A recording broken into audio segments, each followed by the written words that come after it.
Eu queria falar exatamente da capacidade que as empresas têm hoje, se é que elas têm, de dialogar com este público, falando do ponto de vista comercial, olhando o longevo como um consumidor.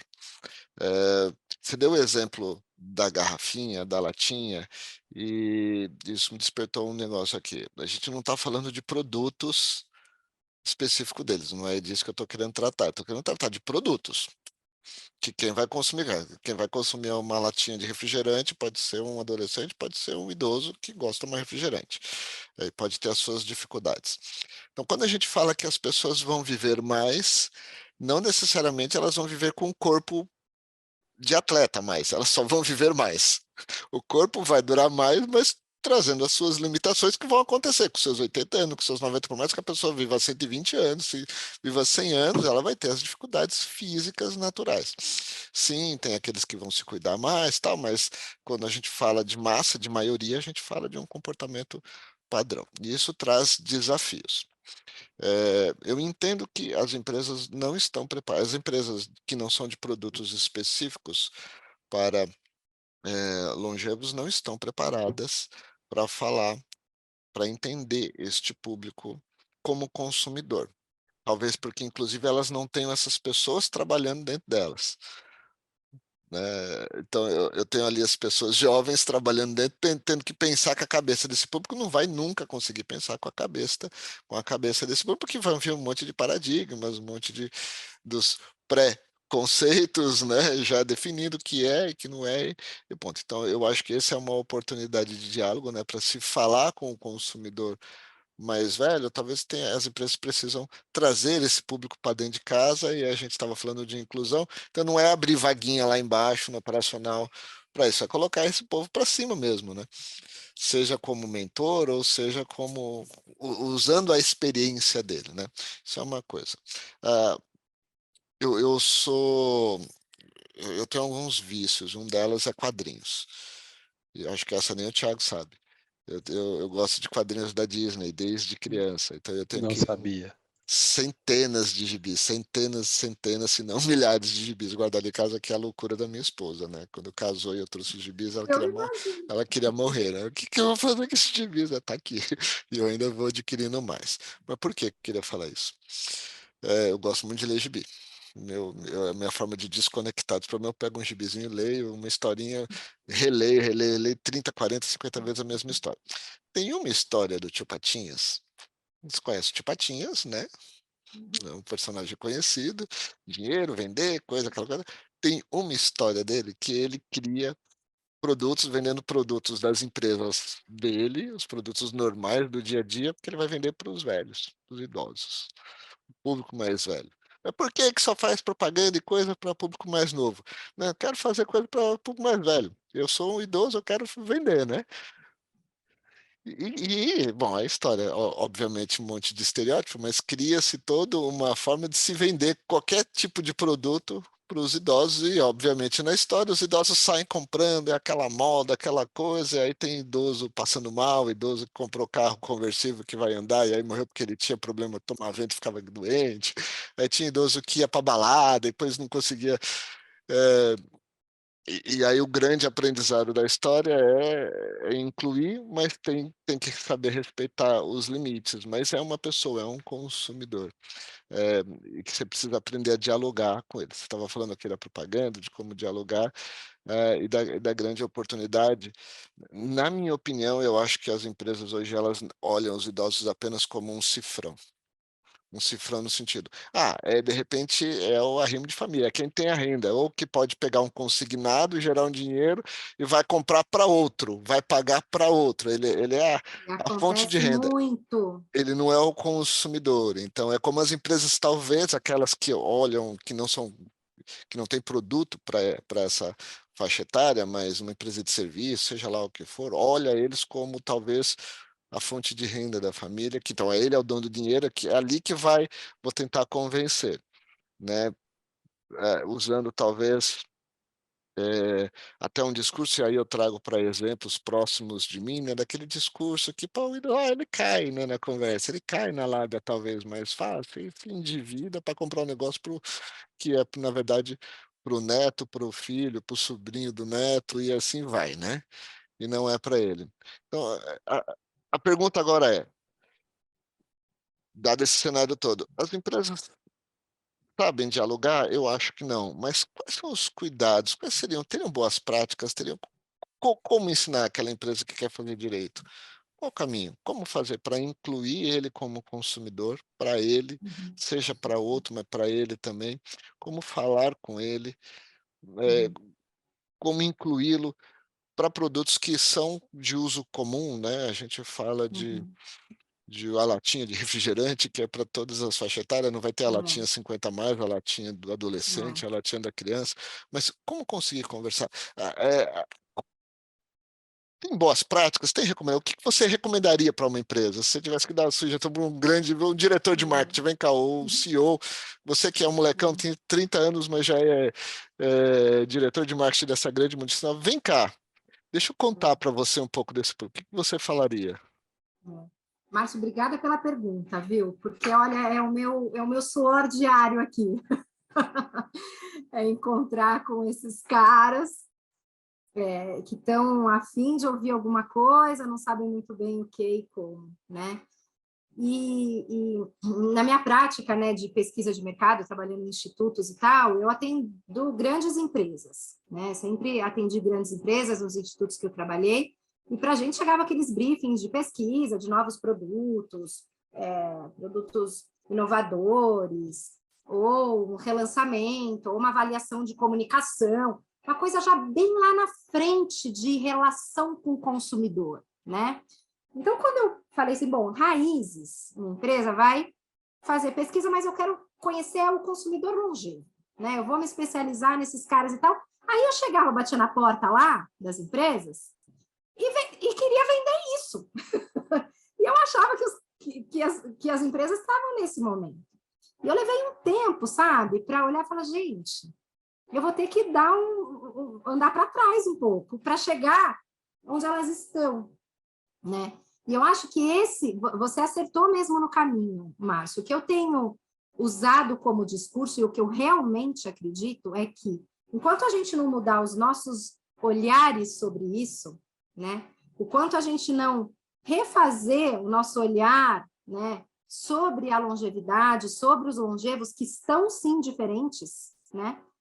Porque a gente fez uma pesquisa, a gente tem acesso a uma pesquisa que foi feita grande, e que fala que as avós não querem mais. O plano de vida delas hoje não é mais ficar em casa para receber neto e fazer bolo.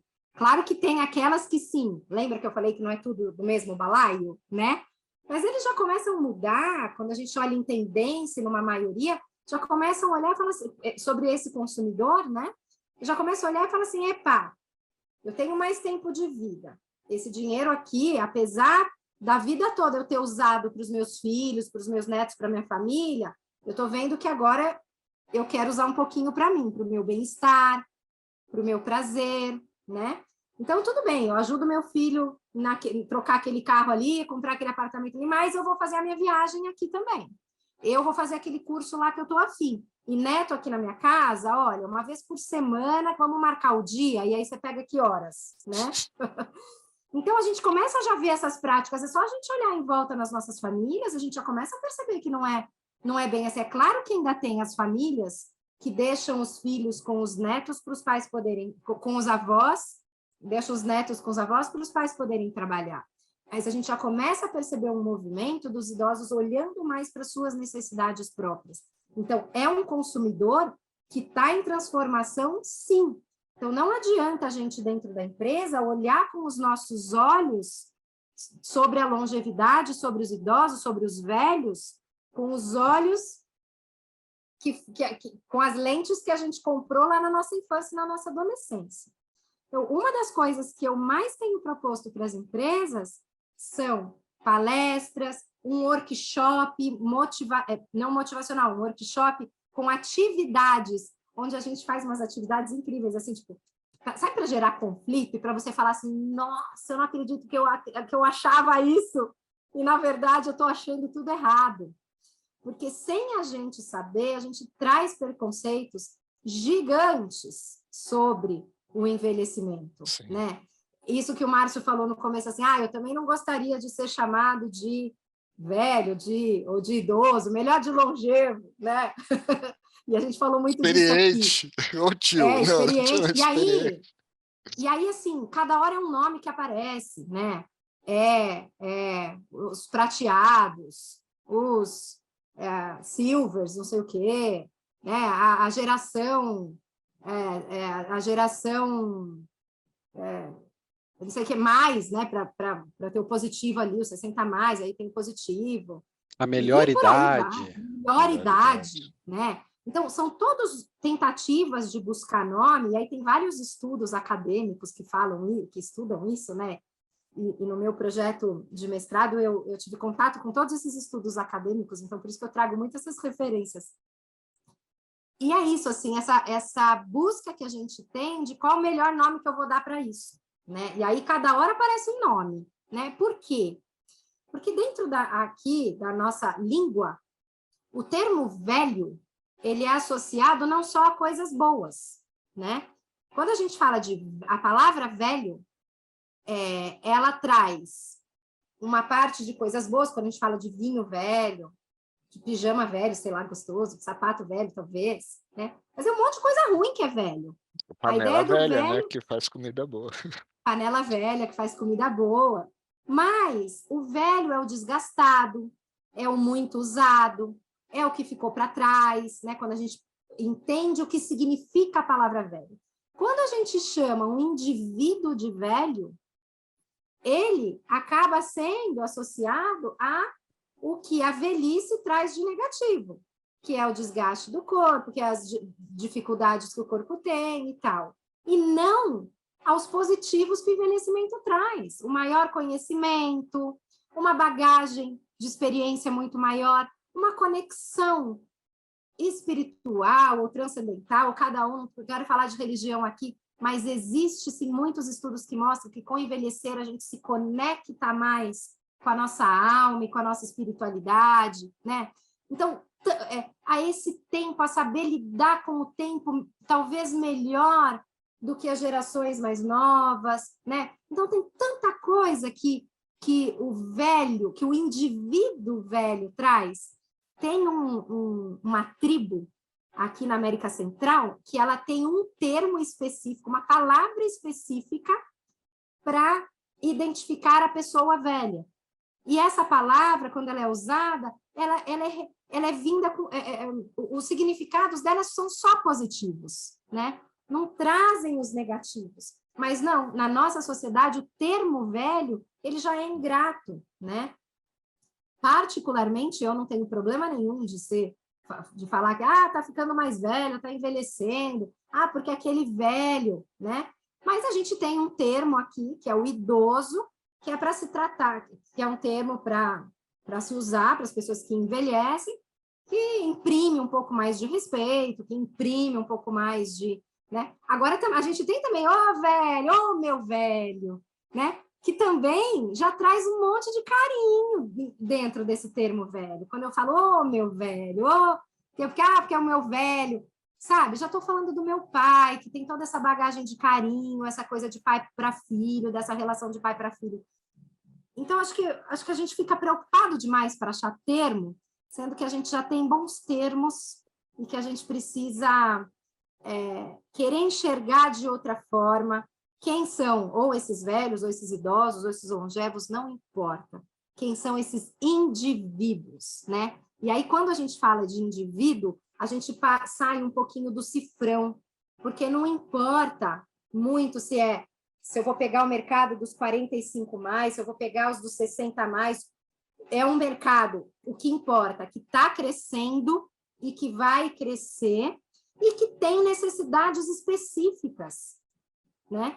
E são essas necessidades específicas que são importantes a gente considerar, uma vez que a gente está num mundo falando de tanta inclusão. Porque uma vez que eu atendo uma necessidade específica de um idoso, eu posso também estar atendendo a necessidade específica de um deficiente, eu posso também estar atendendo uma necessidade específica de outras pessoas que têm algumas limitações que aparecem também no envelhecimento, né? Então, eu estou falando, na verdade, de inclusão, né?